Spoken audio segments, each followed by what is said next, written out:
Le 2 septembre 1870, dans un coin de la Lorraine désormais marqué par l'humiliation, l'empereur Napoléon III capitule à Sedan.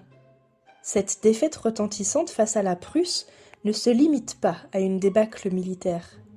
Elle précipite la chute du Second Empire, ouvre la voie à la Troisième République et plonge la France dans une période de troubles politiques, sociaux et spirituels. Au cœur de ce chaos, les aumôniers militaires, les religieuses hospitalières, les prêtres volontaires et les congrégations caritatives accomplissent un travail discret mais fondamental. Ils soutiennent les soldats vaincus, assistent les mourants, recueillent les blessés, accompagnent les prisonniers et portent une espérance spirituelle dans un pays en miettes. L'histoire officielle de Sedan et de la guerre franco-prussienne s'attarde volontiers sur la stratégie désastreuse, l'infériorité tactique ou la montée de la République. Elle oublie trop souvent la mobilisation religieuse qui, dans l'ombre des retraites et des redditions, s'active sans relâche pour préserver ce qui peut l'être, la dignité humaine, la foi dans le malheur et le soin de l'âme autant que du corps. Que nous dit cette mémoire religieuse de la défaite et en quoi la guerre de 1870 constitue-t-elle un autre moment charnière où s'entrelacent religion, politique et humanitaire? Et comment cette action des aumôniers éclaire-t-elle la recomposition morale de la France républicaine naissante? Contrairement à Solferino, la guerre de 1870 n'est pas enveloppée d'une rhétorique sacrée. Il ne s'agit ni de libérer un peuple frère, ni de défendre une cause divine. Cette guerre est perçue comme un conflit d'honneur mal préparé, déclenché par orgueil et nourri de maladresse diplomatique. Dès lors, le clergé français, plus prudent qu'en 1859, hésite à bénir une guerre sans justification morale claire. Et pourtant, au fil des mois, alors que la défaite s'amplifie et que l'Empire vacille, les institutions religieuses se mobilisent. Non pas pour justifier le conflit, mais pour panser ses plaies. Le registre change, ce n'est plus celui de la croisade, mais celui de la compassion. Face à l'absurdité apparente de la guerre, la charité devient la seule réponse acceptable. Les évêques appellent à la prière et au soutien aux blessés. Les congrégations hospitalières rouvrent des hôpitaux militaires de fortune, et l'on voit ressurgir sur les champs de bataille la silhouette familière des aumôniers portant la croix sur leurs uniformes. Dans les jours qui suivent Sedan, l'armée française en retraite est disloquée, démoralisée. Beaucoup de régiments sont faits prisonniers. Sur les routes de Champagne ou dans les forêts d'Argonne, les blessés abandonnés attendent un secours qui tarde. Ce sont les prêtres de campagne, les curés de village, les sœurs des hôpitaux et les aumôniers militaires qui vont, souvent seuls, organiser les premiers soins. Le témoignage du père Le Floch, aumônier du 2e régiment de Zouaves, illustre cette mobilisation silencieuse.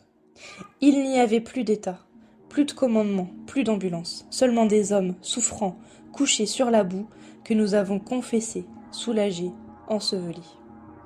Les aumôniers, souvent sans ressources ni structure, improvisent des hôpitaux dans des granges, prêchent dans les gares transformées en infirmeries, accompagnent les colonnes de prisonniers jusqu'au camp allemand.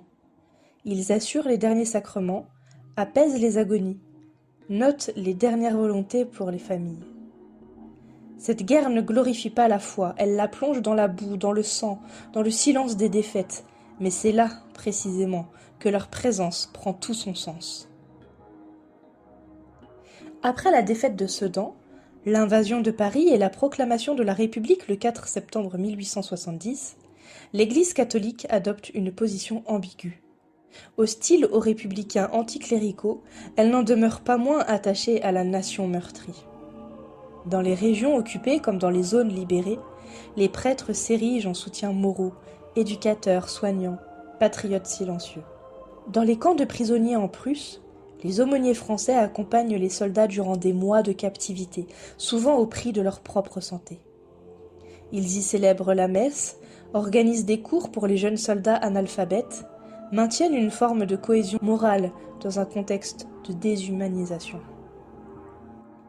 Lorsqu'éclate la Commune de Paris en mars 1871, les aumôniers militaires sont brutalement confrontés à une autre guerre, une guerre civile.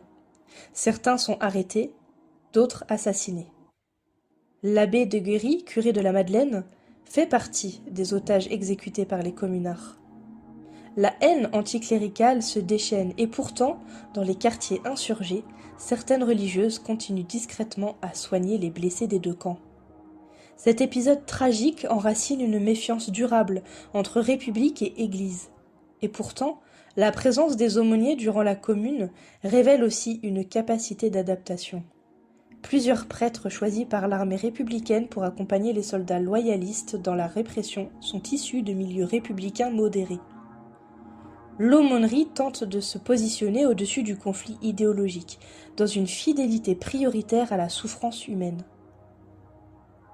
La Troisième République, tout en organisant les secours d'après-guerre, va rapidement chercher à marginaliser la mémoire religieuse du conflit. Les aumôniers de Sedan ne sont ni célébrés, ni mentionnés dans les récits officiels.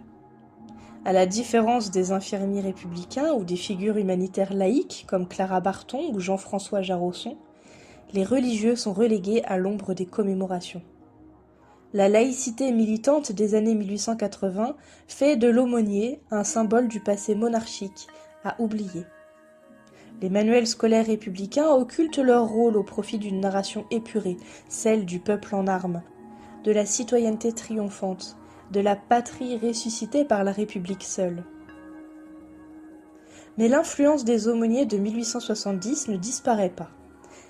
Elle se perpétue de manière souterraine jusqu'à la Grande Guerre.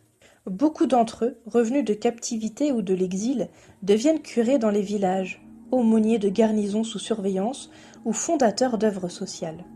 Leurs récits, leurs journaux de guerre, leurs lettres même, nourrissent une culture catholique du sacrifice, du service et du soin. Lorsque la guerre de 1914 éclate, l'armée française réintroduit officiellement l'aumônerie militaire, inspirée en partie des modèles improvisés de 1870. Près de 3000 prêtres, pasteurs, rabbins et plus tard des aumôniers musulmans accompagneront les troupes dans les tranchées, dans une reconnaissance enfin pluraliste, fruit lointain de l'épreuve de Sedan. La guerre de 1870, loin d'être un simple épisode militaire, fut aussi une grande crise morale pour la France.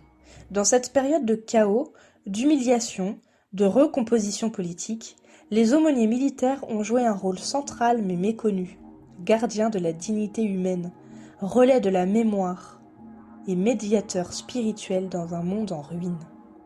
Leur action, profondément française, s'inscrit dans la tradition humanitaire catholique autant que dans l'élan d'un patriotisme blessé. Elle montre que la République ne s'est pas construite contre la religion, mais aussi avec des hommes d'Église, qui, dans l'ombre, ont su faire œuvre de soin, de réconfort et de paix.